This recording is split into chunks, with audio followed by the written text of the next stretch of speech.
How do you feel, Kenny? You're sort of glad the season's over. What's the take on it now? Yeah, no, it's a disappointing season. We're not happy with our performance over the course of 22 games. You start out at the start of the year wanting to play finals. We obviously haven't got near that.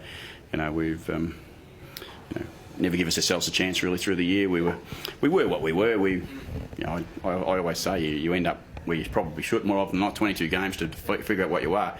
And for us, we are that inconsistent model. We know some of the good stuff is still pretty good, but we know we're just not consistent enough to play it for long enough. And until you do that, you end up where we end up, somewhere out of the 8. Apart from consistency, Ken, what are the key areas that you think the club needs to work on to?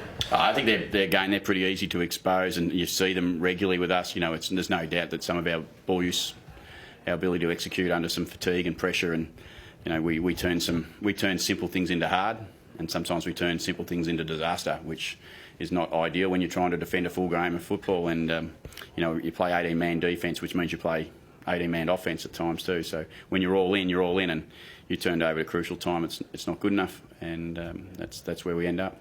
How's Logan Austin, mate? He's got a sore ankle. I don't think it's too much. He won't play next week. He showed a good go tonight, didn't he? Yeah, no, he was pretty good, I thought, tonight. Lynchy, because I love Tommy. I think he's a star of the game, and I thought Logs looked okay in the one-on-one contest. I think that's the upside of what we ask about what went wrong this year, but if we look at what the positives were for us, we have 6 first gamers this year, and you got Darcy Byrne-Jones, who ends up playing 20 games. Logs ends up with 9 or 10 games. Tommy Cleary has a serious foot injury at the start of the year, but still gets in and gets about 10 games of football. And I thought we've seen something in Bonner and Snelling tonight. Pretty impressive for us. Hope for the future going ahead. Oh yeah, well that's the as I said, if there's a positive out of the negative, we lost a lot of players throughout the year, and we were in a position where we had to play some younger boys, and that was positive. Even Dougal Howard, who's been forgotten a little bit, he's done his ACL, so up till the bye, he was another one of those really impressive youngsters, and Jesse Palmer again. So you've been that sort of mid-pack a couple of years in a row now. Kenny, you got the list to get back to that top 4? Well, clearly, right now we don't have that because we haven't been able, over the course of this season and what's gone against us.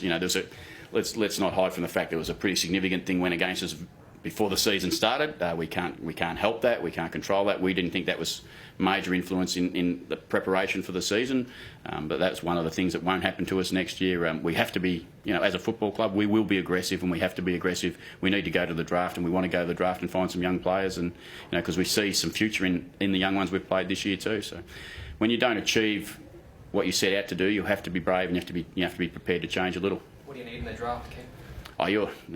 Without boring you, you go for simple talent. That's what we want. We want the best talent. I'm not telling you whether it's a midfielder, a forward, or a back. I think when you get to your pick, whatever that might be, 9 or 8 or whatever we'll end up in, we'll just go there and pick the most talented player that can help us. And what I like about the first round pick is that typically they come in and they give you a little boost immediately. So hopefully we can get that. We've had Ollie come in my time, and before that was Chad. So there's. We've been able to find, our recruiting team been able to find some pretty good talent at that part of the draft. And how's Paddy Ryder tracking? Pretty excited, I'd imagine, albeit that our season's over, that he's only got less than 3 weeks to go and he's allowed back at the club like Gus Monfrey. So that's been a challenge, but that's been a challenge for the whole of the boys that were involved in that saga. So I think that will be one enormous positive for this football competition, is that we don't have to talk about a terrible thing that happened in our game, which we never want to see happen again. He can make a difference next year. Would have thought so. Yeah, I would have thought so. Most top-end ruckmen, Nat Nui, Goldstein, Jacobs for the Crows, you talk about them, Max Gorn. I reckon they've won some games for their sides this year, and we expect that Paddy and Lobes and Jacko, those type of players together, can win games for us too going forward. How tough's that time out for him, though? He's a very natural player. That's the good thing for Paddy, I reckon. He's a very natural player. He's gifted with some natural talent, and I don't think he'll find it very hard to get back in. But again, we've never been in this situation before. People miss a year. Usually it's off the back of injury. And both him and Gus are coming back off the back of not being injured. Should be mentally really, really fresh. Obviously very keen to go, and we're just as keen to get them back amongst the club and amongst our football club and make sure they feel like they're part of it again. Thank you very much. Okay. All good? Nice wheels there, Rich. Enjoy.